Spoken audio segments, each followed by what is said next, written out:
Je m'interroge ce jour sur la question de la énième perfusion financière de l'imprimerie nationale en pleine agonie. À quoi nous sert l'imprimerie nationale? La situation de l'imprimerie nationale reste préoccupante malgré son marché captif sur la production des imprimés administratifs et des appuis récurrents et récents de l'État. Un audit approfondi de cette structure est nécessaire en vue de son repositionnement. On a procédé il n'y a pas longtemps à la nomination d'un nouveau directeur général. Après plusieurs débrayages orchestrés sous l'ancien, paix à son âme parce que décédé. Il y a eu plusieurs débrayages à l'imprimerie nationale. On reprochait la gestion de l'imprimerie par ce directeur. Avant lui, on avait remplacé, on avait mis un autre parce qu'on estimait que cet autre aussi était dans une mauvaise gestion, mauvaise façon de comprendre, de gagner des marchés. Dans ce pays, on brille par le remplacement des directeurs dans les structures qui ne fonctionnent pas.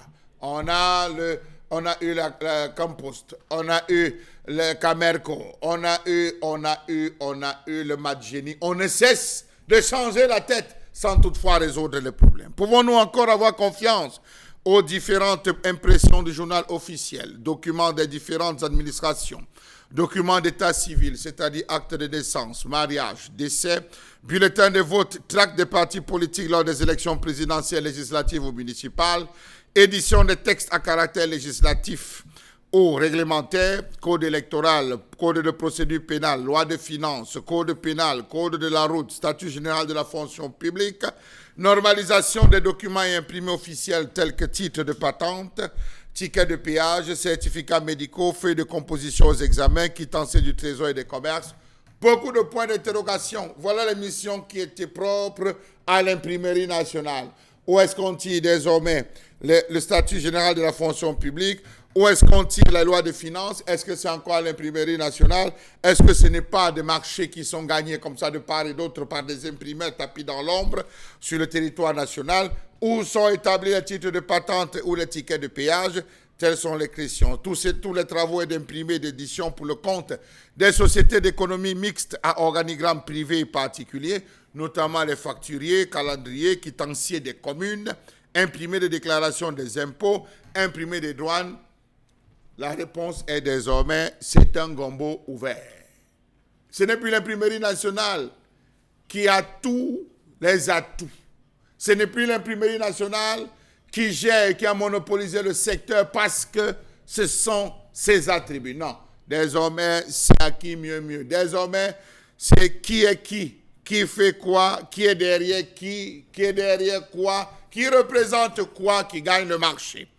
Savez-vous que les employés de l'imprimerie nationale travaillent dans des conditions d'extrême difficulté? Oui, extrêmement difficile. L'imprimerie nationale accuse, il faut le dire, une dette de plus d'1 milliard de francs CFA de cotisation sociale, les machines qui datent d'une trentaine d'années, les magasins à papier qui semblent être vides, malgré le fait que tout récemment, l'État a encore renouvelé. Oui, l'État passe le temps à renouveler, ajouter, repenser des nouvelles machines, même si ces machines datent de 10, 15, 20 ans. On dit que l'État a réussi à mettre de nouvelles machines, des machines qui ne fonctionnent pas, des machines qui au bout d'un, 2 ans se retrouvent à être grippées. Savez-vous que force est de constater que dans cet univers désormais, on arrive quand on peut, on vient comme on veut et on se retrouve parfois à gagner des gombos dehors, à venir les défendre à l'intérieur. Pourquoi? Parce qu'il n'y a pas l'argent. Oui. L'imprimerie nationale brille, atteint le sommet de l'inacceptable avec véritablement le fait pour elle de ne plus être capable d'être elle-même respectée par les instances du gouvernement. Les marchés désormais se passent en Chine. Ça se gagne dans un bureau d'un ministre, on sort de là et puis on va faire imprimer en Chine.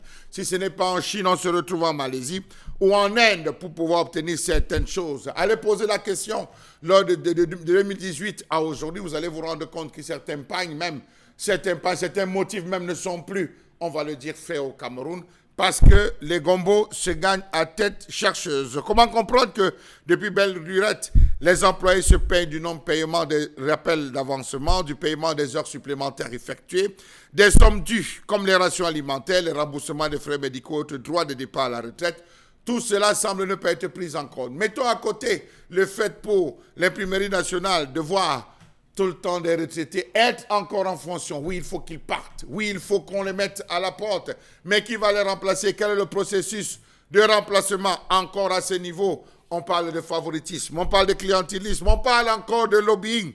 Comment comprendre le fait que l'imprimerie soit un véritable gouffre financier qui n'a jusqu'ici réussi qu'à apaiser ses dettes auprès des banques de la place à des taux exorbitants afin non pas de remplacer un matériel vieux de 30 ans, mais de payer tant bien que mal un personnel en sureffectif et oisif au quotidien du fait que les commandes sont dans cette structure la chose la moins disponible. Comment comprendre que les derniers vrais grands travaux ont été enregistrés en 2011, lorsqu'il aura fallu imprimer la centaine de tonnes de matériel électoral pour les élections municipales, législatives et présidentielles? Comment comprendre qu'à ce jour, de nombreux Camerounais, clients, prospects ignorent jusqu'ici l'existence de cette structure dont les parts de marché ont été érodées au fil du temps jusqu'à atteindre le chiffre zéro?